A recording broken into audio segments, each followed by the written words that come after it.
Hello friends, welcome back to MD kitchen. Crispy potato ball ಹೇಗೆ ಮಾಡೋದು ಅಂತ ನೋಡೋಣ. ಬೇಯಿಸ್ಕೊಂಡಿರೋ ಆಲೂಗಡ್ಡೆನ ಸಿಪ್ಪೆ ತೆಗೆದು ಸ್ಮ್ಯಾಶ್ ಮಾಡಿ ಇಟ್ಕೊಂಡಿದ್ದೀವಿ. ಒಂದು ಸ್ವಲ್ಪ ಚಿಲ್ಲಿ ಫ್ಲೆಕ್ಸು, ಕಾರ್ನ್ಫ್ಲೋರು, ಮೈದಾ, ಕೊತ್ತಂಬರಿ ಸೊಪ್ಪು, ಒಂದು ಸ್ವಲ್ಪ ಜೀರಿಗೆ, ರುಚಿಗೆ ತಕ್ಕಷ್ಟು ಉಪ್ಪು. ಇಲ್ಲಿ ಎಣ್ಣೆ ಕಾಯಕ್ಕಿಟ್ಕೊಂಡಿದ್ದೀವಿ. ಇವಾಗ ಇದನ್ನೆಲ್ಲ ಮಿಕ್ಸ್ ಮಾಡ್ಕೊಬೇಕು. ನೀವು ಇದಕ್ಕೆ ವೆಜಿಟೇಬಲ್ಸು ಆ್ಯಡ್ ಮಾಡ್ಬೋದು, ಕ್ಯಾರೆಟು ಆ ಥರ ಎಲ್ಲ. ಆ್ಯಂಡ್ ಇದಕ್ಕೆ ಚೀಸ್ ಕೂಡ ಆ್ಯಡ್ ಮಾಡ್ಬೋದು, ಚೆನ್ನಾಗಿರುತ್ತೆ. ನೀಟಾಗಿ ಕಲಿಸ್ಕೊಳ್ಳಿದು.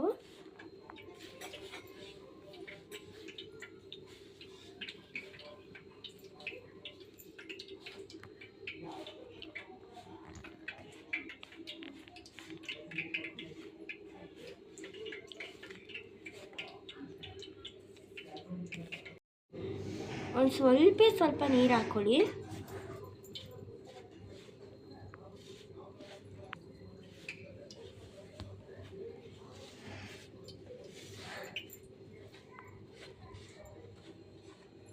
ನಿಮ್ಗೆ ಯಾವ ಥರ ಬೇಕೋ ವೆಜಿಟೇಬಲ್ಸ್ ಆ ಥರದ್ದೆಲ್ಲ ಹಾಕ್ಕೊಂಡು ಈ ಥರ ಮಾಡ್ಕೊಳ್ಳಿ.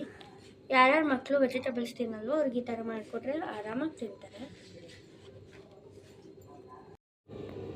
ನೋಡಿ, ಈ ಥರ ನೀಟಾಗಿ ಕಲಿಸ್ಕೊಬೇಕು. ನೋಡಿ ಎಷ್ಟು ಕಲರ್ಫುಲ್ಲಾಗಿ ಕಾಣ್ತಾ ಇದೆ ಅಂತ. ಈ ಥರ ಸಣ್ಣ ಸಣ್ಣ ಬಾಲ್ಸ್ ಮಾಡ್ಕೊಳ್ಳಿ.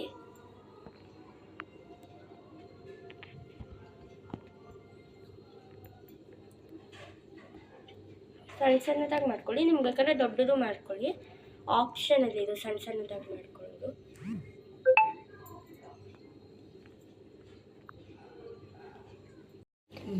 ನೋಡಿ, ಈ ಥರ ಬಾಲ್ಸ್ ಮಾಡ್ಕೊಬೇಕು, ಉಂಡೆಗಳು ಈ ಥರ. ಇಲ್ಲಿ ಎಣ್ಣೆ ಕಾದಿದೆ, ಇವಾಗ ಒಂದೊಂದೇ ಹಾಕೊಳ್ಳಿ.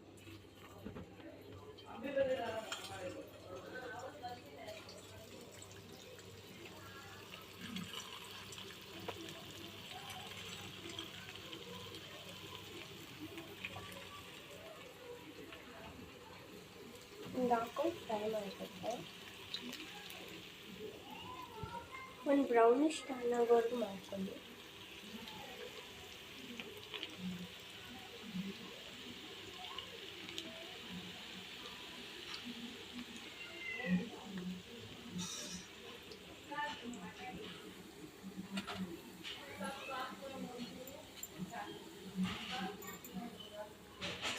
ನಿಮ್ಗಿನ್ನ ಈ ಥರ ಈಸಿ ರೆಸಿಪಿಗಳು ಬೇಕಂದರೆ ಕಮೆಂಟ್ ಮಾಡಿ.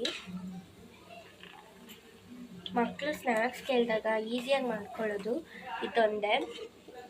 ನಾನು ನಿಮಗೆ ಇದು ರೆಫರ್ ಮಾಡ್ತೀನಿ. ಈಸಿಯಾಗಿ 5 ಮಿನಿಟ್ಸ್ಗೆಲ್ಲ ರೆಡಿ ಆಗುತ್ತೆ.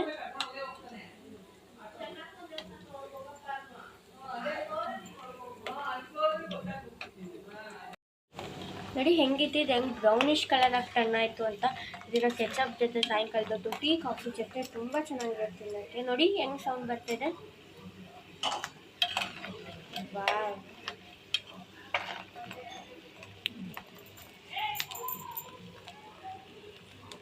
ಈಸಿಯಾಗಿ 5 ಮಿನಿಟ್ಸಿಗೆ ಮನೆಯಲ್ಲೇ ಮಾಡ್ಕೊಬೋದು.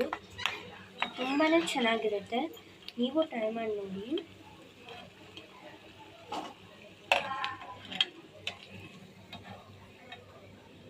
ನೋಡಿ ಅದು ಹೆಂಗೆ ಬ್ರೌನಿಶ್ ಕಲರಾಗಿ ಟರ್ನ್ ಆಗಿದೆ.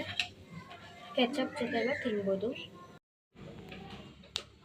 ನೋಡಿ 5 ಮಿನಿಟ್ಸಾಗಿ ಹೆಂಗೆ ಕ್ರಿಸ್ಪಿ ಪಟಾಟೋ ಬಾಲ್ಸ್ ಹೇಗೆ ರೆಡಿ ಆಯಿತು ಅಂತ. ನೀವು ಕೂಡ ಟ್ರೈ ಮಾಡಿ. ಟ್ರೈ ಮಾಡಿಬಿಟ್ಟು ಹೇಗಿತ್ತು ಅಂತ ಹೇಳ್ಬಿಟ್ಟು ಕಮೆಂಟ್ ಮಾಡಿ. ನಿಮಗೆ ಈ ವಿಡಿಯೋ ಇಷ್ಟ ಆಗಿದೆ ಲೈಕ್ ಮಾಡಿ, ಶೇರ್ ಮಾಡಿ, ಸಬ್ಸ್ಕ್ರೈಬ್ ಮಾಡಿ. ಇನ್ನು ಈಸಿ ರೆಸಿಪಿ ಜೊತೆಗೆ ನಿಮ್ಮನ್ನೇ ಸಿಗ್ತೀನಿ. ಅಲ್ಲಿವರೆಗೂ ಟೇಕ್ ಕೇರ್, ಬಾಯ್.